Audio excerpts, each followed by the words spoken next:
Hey everyone, Jeff here from Films at Home, and today we're going to talk about Oppenheimer. Hey everyone, thanks for coming back to the channel. I know it's been a little bit with reviews, but I've been very busy creating a new space for home theater, having to watch all of these movies and all these discs, but I got lots of reviews coming as I've been able to catch up on things. So today we're going to talk Oppenheimer, which is maybe the most hotly anticipated 4K disc of the year.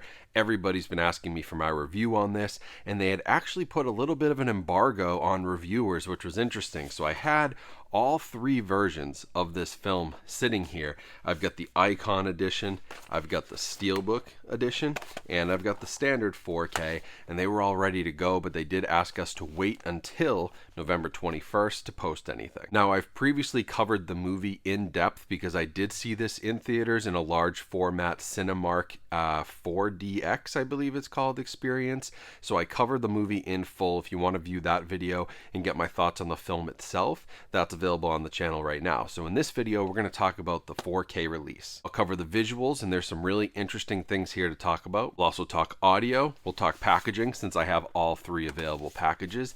And I want to show you some cool stuff that Universal sent over. If you've been on physical media, social media lately, you probably saw Christopher Nolan talking about the Oppenheimer 4K release. He had mentioned that he wanted this to be as authentic to the theatrical experience as it could be, while also obviously being somewhat altered for the at-home viewing experience. And he takes this very seriously. He works very hard to make sure that all of his films have sort of an equally great experience, whether you're watching at home or in theaters. Obviously, if you saw this in 70mm or in a large format screen, I think that experience is going to be better than what you could get at home. But they did their best here to make sure that this was a faithful and authentic home presentation. And I will say it's very authentic and it's very faithful to what I remember from watching this in theaters. The detail and the quality of this picture is pretty off the charts great. They haven't cut any corners with the 4K resolution and the 4K transfer here. It is sharp, it is crystal clear, whether you're in black and white or full color, whether you're in the full IMAX aspect ratio or the shorter aspect ratio for some of the scenes. This looks incredible. It's very, very well done. Also thought that the color grade was very faithful to what I saw in theaters as well. The film has HDR10 color grading, and I'm not surprised that Nolan didn't go with Dolby Vision because he doesn't do Dolby Atmos either. And I wonder if it has something to do with just the way that those can sort of, they're maybe not as authentic to what he wanted. In Dolby Vision, he grades it for HDR, and then you grade it for Dolby Vision, and some of the metadata could play with the color grading. And I'm not surprised that he just stuck with HDR10 and he stuck with his regular 5.1 audio track, because it is very faithful. It's very close to what I remember. It pops off the screen. The black and white and the contrast and clarity there also looks incredible. There are very bright whites and nice and deep blacks. It is a really beautiful disc, and I've come to expect this from Nolan in his films on 4K and on Blu-ray in the past, but he continues to impress me in the work and the time and the effort that went into this. There's a reason why this took so long to come out. Now, one thing you'll notice with the visual presentation here, which is fairly authentic but may drive some people nuts if you didn't see it in a large format, is that there is going to be a bit of a flicker to the image. And that flicker, from what I've read, a lot of people saw that in their 70mm presentations. I also did see a little bit of it in my IMAX kind of large format presentation, and I attributed it to the projector, digital projector. It's projecting. The movie was also shot on film, and film has a little bit of that flicker. And I'm not a camera expert, I'm not a projectionist, I'm not a film expert. So if somebody has more knowledge on this, I'd love to hear an explanation maybe in the comments. But all I know is that this is the way it was supposed to look, and he replicated that on the home media. It tends to show up in the brighter scenes. Now, the black and white scenes, especially some of the Senate hearing, the confirmation hearing for Strauss, that the background being so white, you can see this little bit of flicker. You don't see it as much in the color scenes, although it does happen from time to time. It's just perfectly natural. That is what the image is. And so, at first, honestly, I was I messed with my HDMI and I checked my TV settings to make sure something wasn't doing that, and everything was fine. That's what the presentation is. Some people will be more sensitive to it than others. Eventually, I stopped. I didn't care anymore. I didn't see it. You kind of look past it, and it's not really distracting. It's just there's a little bit of a flicker as if you're watching a film reel, and they didn't, clean that up for a digital home media release. They kept it very, very authentic, which I do appreciate, because honestly, watching it at home here, I really felt like I was back in the theater. It was that great a presentation. Now on the audio side, like I mentioned, there's no Dolby Atmos, there's no higher level audio track. It's 5.1 DTS HD. That's what Nolan likes to mix his movies at for home video releases. And I'll tell you what, we don't need Atmos. The sound on this was bumping right from the very beginning, the very opening scenes. Every time they flash to the the atoms and things spinning in the air, and there's such heavy bass action during those moments. I literally was hearing walls creak, the floor was shaking, my couch was shaking, and I do have 2 new subwoofers that I just hooked up into my system, and maybe that helped. And shout out to SVS Sound for their SB1000s that I added to my system. I have 2 on the left and right. They were incredible. The room was really, and I remember this being in the theater, they didn't hold back. Like your seat was shaking. Some heavy low frequency, heavy bass. It replicated really well at home, even on the 5.1 track. So Nolan clearly knows what he's doing. And I will say, I think this film was mixed a lot better than others. If you watch Tenet, it's hard to hear what people are saying at times.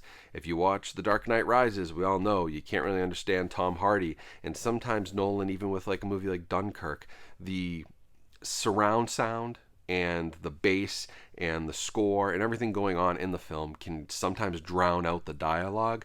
This being so heavy on the dialogue, I didn't get that here. I thought it was actually really well mixed, and I was super nervous that I wasn't going to be able to understand people at home, but I thought it sounded great. It was a really, really authentic AV experience, and if you didn't catch this one in theaters, I give Christopher Nolan and everybody who worked on this transfer big props for trying to make it as close to the theatrical experience as they could for people watching at home. Now for packaging on the 4K, you've got 3 options, and I've got all 3 to show you.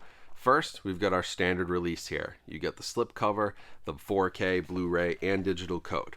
It has over 3 hours of bonus features, same artwork on the inside, and it does have, like I said, both the 4K and the Blu-ray. Now, all 3 of these packages have the same 3 hours of bonus features. They include The Story of Our Time, The Making of Oppenheimer, a Meet the Press Q&A panel, To End All War, a documentary on Oppenheimer and the atomic bomb, and then a bunch of behind the scenes and making of featurettes and smaller segments. But over 3 hours of bonus features, pretty solid stuff. So I appreciate Nolan doing that as well. So this one's nice. This is your standard. Nothing wrong with it, although I am hearing this thing is selling like crazy in the stores. Literally, people are telling me they're driving an hour to find a copy. So good luck. Then we've got the Icon Edition. This is something Warner Brothers started doing for DC films and has now brought over to things like Oppenheimer. I love the artwork on this, an iconic moment from the movie. If you haven't seen an Icon package before, it does have a slipcover, and then it has sort of this like cardboard fold out. So here's your front, here's your back, and then it will open up. It's got a magnetic sleeve. It opens up to more imagery here, and then it opens up 4 wide with a great scene. Now, my complaint with the Icon Editions has always been that the discs are just in the cardboard sleeve. I don't love that, but I have to say the artwork on this one is incredibly impressive. This is a Walmart exclusive. I'm hearing that it has sold out, but they may be getting more in stock, but that's where you can get that one. And then we got the Steelbook, which I think has some iconic artwork here. This was like the teaser poster art. Opening it up, excellent all-around artwork. And then on the inside, you've got your 4K, your 2 Blu-rays, one for the film, one for the special features. And they do include that scene from the Icon Edition on the interior of the Steelbook art. So personally, I think my favorite artwork might be the Icon Edition, but I still don't like the packaging and the cardboard sleeves. So my favorite is this Steelbook. Oppenheimer is nicely embossed. It's great artwork. Everything's secure inside the Steelbook and the plastic holders. So I really love all the packaging options for this. So you can't really go wrong, and 3 hours of bonus features is just great. And I want to give a shout out for the Icon Edition and the Steelbook to show off to you guys. That came from HiDefNinja, so thanks for them sending me some samples to show you guys on the channel. I appreciate their support. And so speaking of support, you know, I thought that Universal was just going to send me the film and send me the standard edition, which they did. But I got this huge box, and I was like, what's going on here? They went above and beyond. So they also sent me American Prometheus, a copy of the book on which the movie was based. I want to read this, and I 100% will, because this story has really captured my interest. I listened to podcasts in the Manhattan Project and all kinds of research heading into the movie, so I will definitely be reading that. They also sent me Unleashing Oppenheimer, which was inside Christopher Nolan's explosive atomic age thriller, which I haven't even opened, so let's do that right now. So I always love a good film companion, and if this is anything like the others, I'm very excited. That's a whole booklet on the film, building the dream team, shooting the film. I mean, this is like film school in a book right here. I mean, this has breakdowns of every scene, every casting decision. I mean, just absolutely incredible. And it's, how many pages is this thing? 215 pages. I mean, this is an incredible companion to the film. So huge thank you to Universal for sending that over as well. And then to top it off, they sent the Mondo Records motion picture soundtrack of Oppenheimer on vinyl. I collect vinyl, specifically motion picture soundtracks for the most part, or movie related things. So this has a extremely special spot in my collection, right up there with other great soundtracks. But the score on this is so, it was just so well done. It was so well done. Ludwig Göransson, I mean, will he win an Oscar for it? I don't know, but the sound of this film, it really ties you. It brings the story together. So huge thank you to Universal, like the full package, everything I could ever want from Oppenheimer. And you saved me a purchase, because American Prometheus was going to be on my Christmas book list. So I think you know by now, but what's my recommendation? This is a home run. This is a must-have 4K disc. This would be a reason to upgrade to 4K if you haven't yet. This would be a reason to upgrade your home theater if you haven't yet. Upgrade your sound system, upgrade your TV. This is the kind of film here that can give you just an incredible at-home experience. It will blow you away, especially if you're coming from the days of DVD, especially if you're just still, you know, there's lots of great standard 1080p Blu-rays out there with great sound. But this is just next level stuff. And Nolan, you know, he preaches the importance of physical media. He cares about his physical media releases. He gets involved in them. And you can tell when all of that comes together and you get a great release like this. So I highly recommend it. If you do want to pick up Oppenheimer, the Best Buy Steelbook exclusive will probably sell out pretty quick, but I'll put a link to that down in the description, as well as the standard edition, which you can get on Amazon, and that Walmart Icon Edition. So thank you for watching this review. I hope you guys enjoyed this breakdown. I tried to cover everything, all the different packaging, go real in depth on the AV, because I know you guys care about this stuff, and so do I. So hopefully it was informative, helpful, and helps you make a decision. But the decision should be easy on whether or not to buy the 4K. It's a 100% yes. So I guess now just figure out which packaging you like the most and go enjoy this film again, because it's excellent. It deserves all of its praise, and this 4K disc stands right up there with the greatness of the film itself. So thank you for watching, guys. Make sure you subscribe here for more videos like this. I hope you've been liking some of the video essays I've been floating in with reviews. I'm trying some new content. Let me know what you've thought about all of that. And of course, make sure to follow me on social media. The counts have been blowing up. We're over 130,000 on TikTok, almost 190,000, 200K on Instagram. So YouTube, you got to catch up here. The other channels are flying by you. You can get the links in the description or the QR code right here above me. So thanks for watching. Have a great rest of your day, guys. I hope you have a great, safe holiday season, and I'll talk to you all soon.